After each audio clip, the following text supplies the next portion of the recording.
Hey, why are you even here at this shop? I don't think a place like this is meant for an incompetent high school graduate like you. That day, I was visiting my favorite upscale French restaurant with my work colleagues. I unexpectedly ran into Sophia, who had bullied me relentlessly at my previous company. Dressed in an expensive dress and wearing bold makeup, Sophia twisted her bright red lips and loudly berated me without any regard for the other customers. "Could you please stop bothering me now?" I said this, feeling utterly annoyed by the interruption of my enjoyable time. "Shut up. Oh, by the way, I've been appointed as the next CEO. If you suck up to me now, maybe I could do business with your company. You'd better not sour my mood, you know." Just then, a man in a fine suit appeared and Sophia's face turned pale. "My name is Jason. I'm a 28-year-old company employee. My father passed away in a traffic accident when I was still very young. He was taken from us by a car that ran a red light while he was crossing the street on his way to work. Losing our father so suddenly, our family was left in shock, unable to accept his death. I have little memory of how we managed to stabilize our lives after that. Moreover, the offender in the accident was driving without a license and insurance, adding insult to injury. Due to the offender's blatant disregard for the law, we were left with no choice but to accept the situation, as we could not expect any compensation from someone with no ability to pay. This added to the burden of my exhausted mother. Despite our dire circumstances, my mother always said we couldn't afford to wallow in sorrow. She worked multiple jobs, like cash register duty at convenience stores and supermarkets, to raise me and my two younger brothers by herself. My father had left us with a small amount of life insurance, but it was barely enough to support me and my two younger brothers. Growing up in such conditions, I was determined from a young age to ease my mother's burdens as soon as possible, deciding to work right after graduating from high school instead of pursuing further education. Deciding to work was one thing, but the actual job hunting process for a high school graduate was incredibly tough. The industries open to high school graduates were limited, with most job postings in caregiving, apparel, and the food service sector. However, the wages offered in these sectors for high school graduates were very low, which was a significant concern for me. I was desperate to find a job that would pay well enough to provide some comfort to my mother. When I heard from a career guidance counselor about a job opening at a local major construction company, I was determined to secure the position at all costs. The construction company had far more positions available for college graduates, and the openings for high school graduates seemed almost like an afterthought. But I couldn't afford to let this opportunity pass, so I worked closely with the career guidance counselor on my resume, studying for the entrance exam and preparing for interviews. I managed to pass the document screening and found myself in an interview alongside numerous college students. But I couldn't afford to be intimidated. In the interview room, I was faced with what appeared to be the company's CEO, a gentle-looking man, and three other executives or HR personnel. I looked straight ahead and started my self-introduction. Then, one of the executives, Scott, asked me a challenging question with a smirk. "It seems you've worked hard in your studies at high school." "Yes. But wouldn't there have been other industries more suited to a high school graduate? I'll be honest. The work here is quite demanding and requires further study. Why did you choose our company?" I clenched my back teeth and, looking straight at the smirking executive, I said, "I was raised in a single-parent household. I wanted to work for a prestigious company like yours to learn about society from the seniors here and grow into a responsible adult, all for the sake of my mother who raised me." Hearing my strong resolve, Mr. Williams, the company's CEO, who had been quietly listening until then, spoke up gently to reprimand the harsh executive. "Scott, it's not nice to pick on the young ones. But Williams, he's just a high school graduate. Enough of that. You're Jason, right? Thank you for your impressive answer. Yes. The CEO then smiled at me. Our company values interpersonal relationships the most. We hope young talents like you can learn and grow into respectable adults here. With those encouraging words, he gave me a push forward. Filled with hope from those words, I left the interview room. When the job offer arrived at home later, it was a beautiful memory to celebrate with tears of joy alongside my mother and siblings. There were many new hires that year, so Williams probably doesn't remember me, but I will always be grateful for his warm support at that moment. I was overjoyed to be working under him. 7 years later, having built my career, I've made steady progress as a high school graduate. Since joining the company, I was assigned to the construction management department, spending my days in rigorous training, both on-site and studying for certifications. There were moments when the intensity almost broke me, but I managed to grin and bear it. Thanks to my incredibly supportive colleagues and senior employees who taught me a great deal about the job. Last year, I even experienced supervising a major building construction project, intending to continue in the technical field. Surprisingly, I was exceptionally promoted for the sales department, which is also a highlight of the company I had long hoped to join. My department colleagues and seniors were surprised by this unusual move, cheering, "It's a big promotion." I, too, approached the sales department door with high hopes.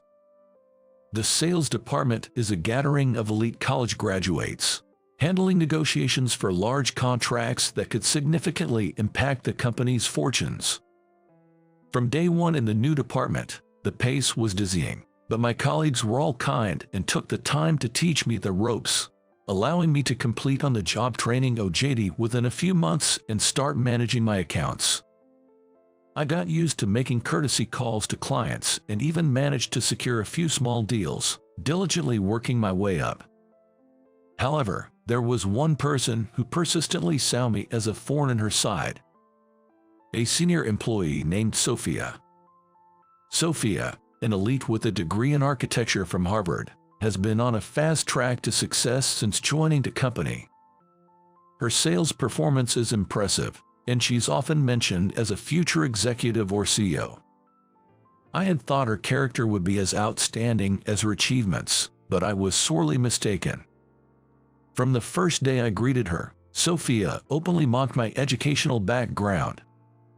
"I'm Jason, newly assigned to the sales department.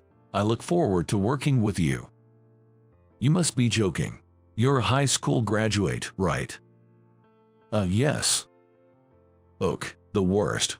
Why would a lowly educated high school grad be assigned to the sales department? That's a bit harsh. This is the face of the company. A low-educated person like you doesn't belong here. It's the worst having to work with you. What are you doing here so confidently? You should have told HR that you were not capable enough for a sales position." I was taken aback by her outright disdain and insults about my education from our first meeting. Since then, Sophia started dumping her work on me as if I were her personal assistant or slave. One day before a meeting, "Hey, high school boy, copy these meeting documents and take them to the conference room." "But that's not my job."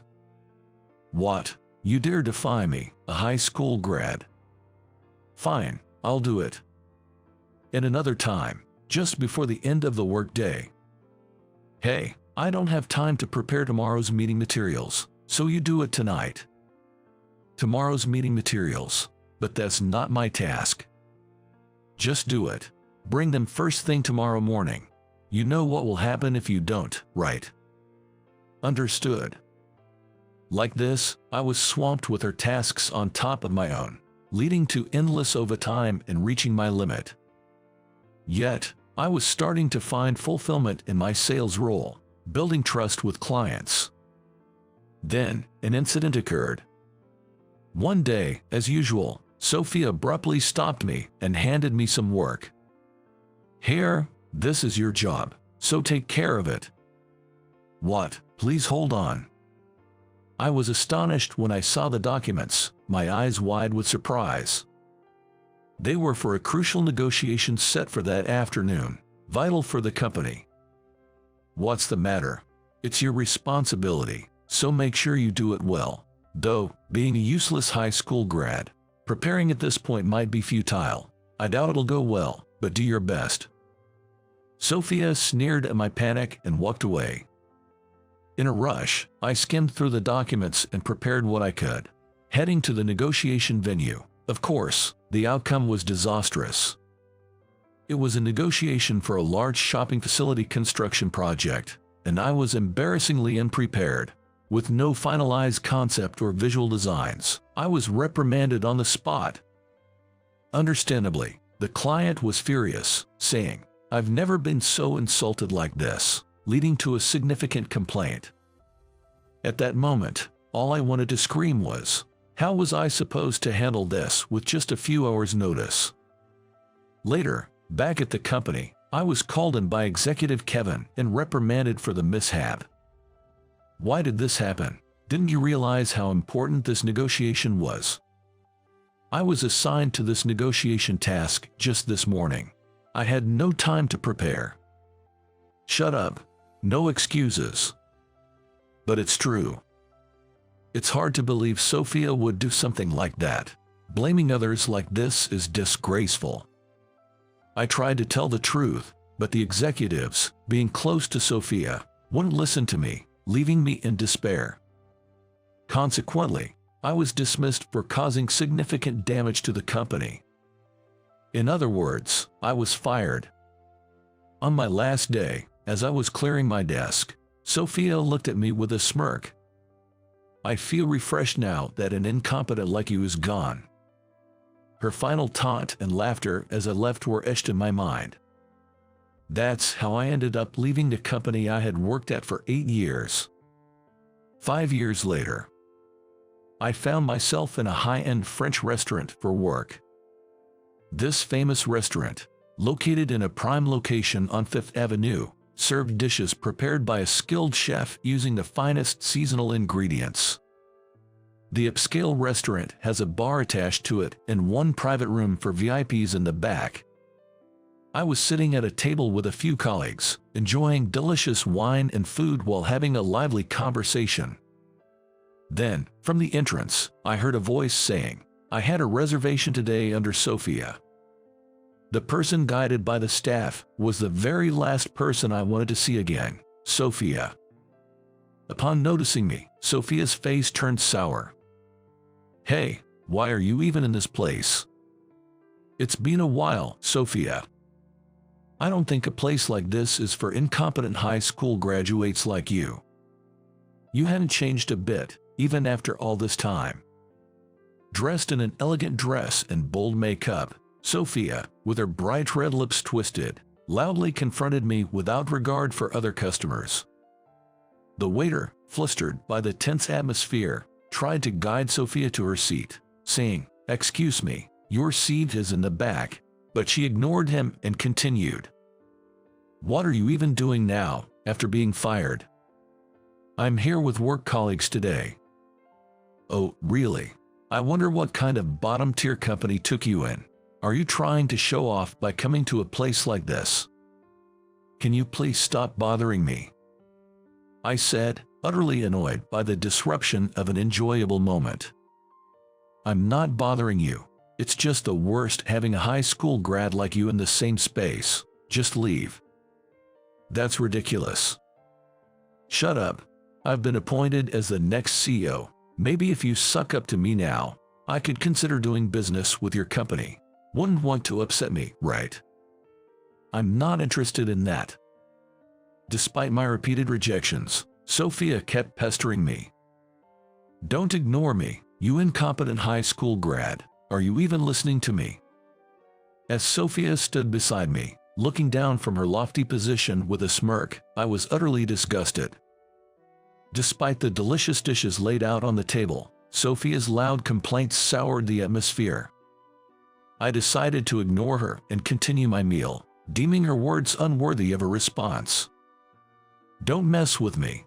Your presence is making me sick. Just leave."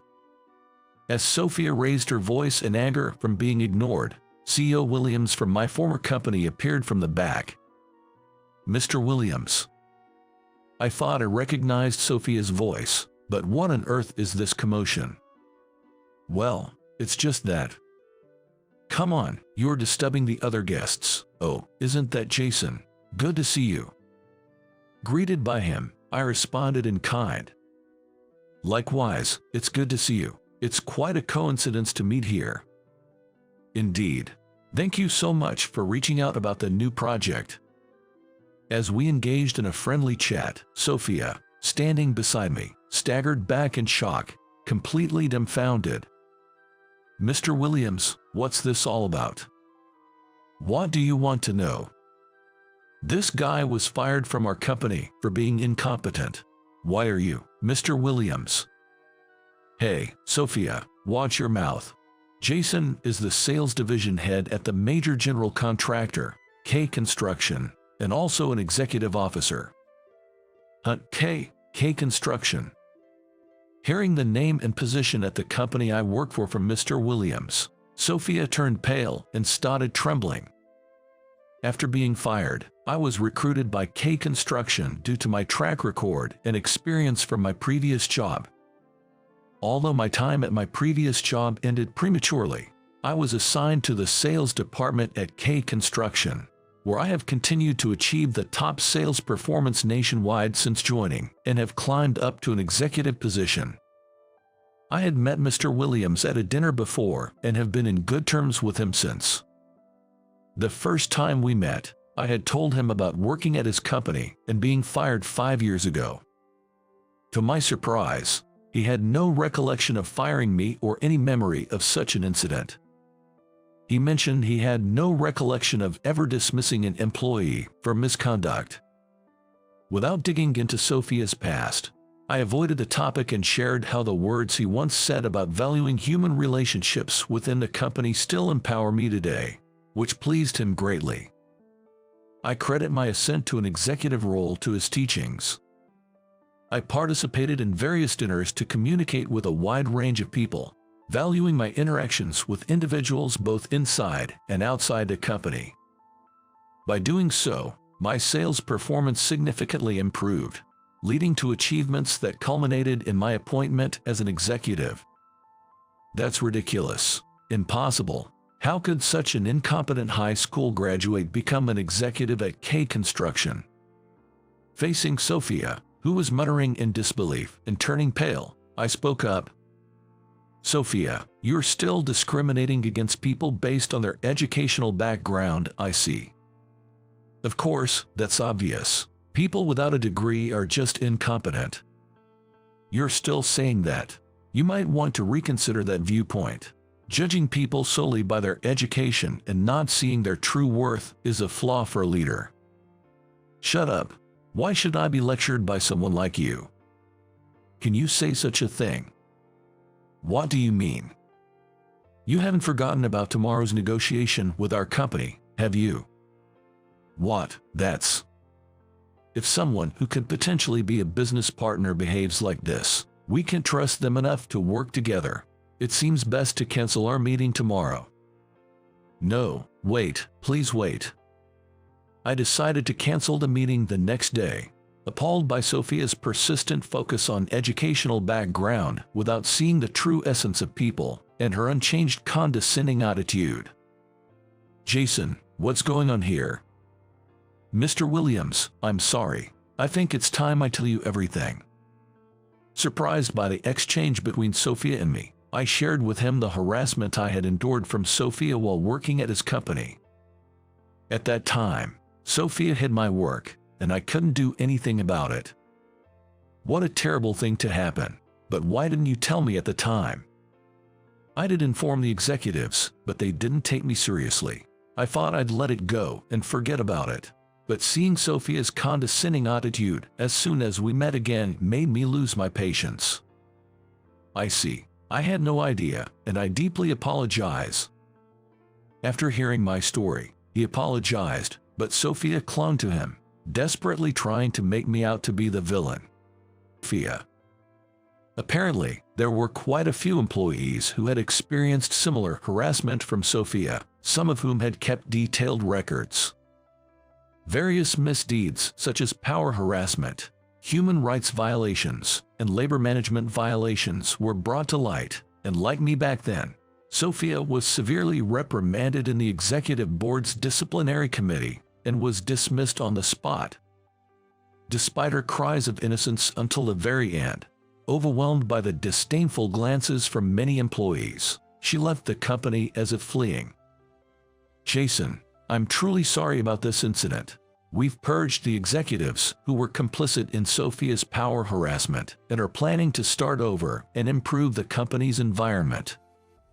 It's not about getting an apology from you, but I appreciate that you believe my story and even went as far as to conduct an internal investigation. I haven't forgotten the kindness I received from you. I would be delighted if we could work together again someday. Although this incident resulted in the cancellation of our current project, I expressed my sincere hope to collaborate on significant projects with his company under its new management, and he was receptive to the idea. As an executive, I am committed to continuing to contribute to my company's success and to strive every day to become a fully fledged professional.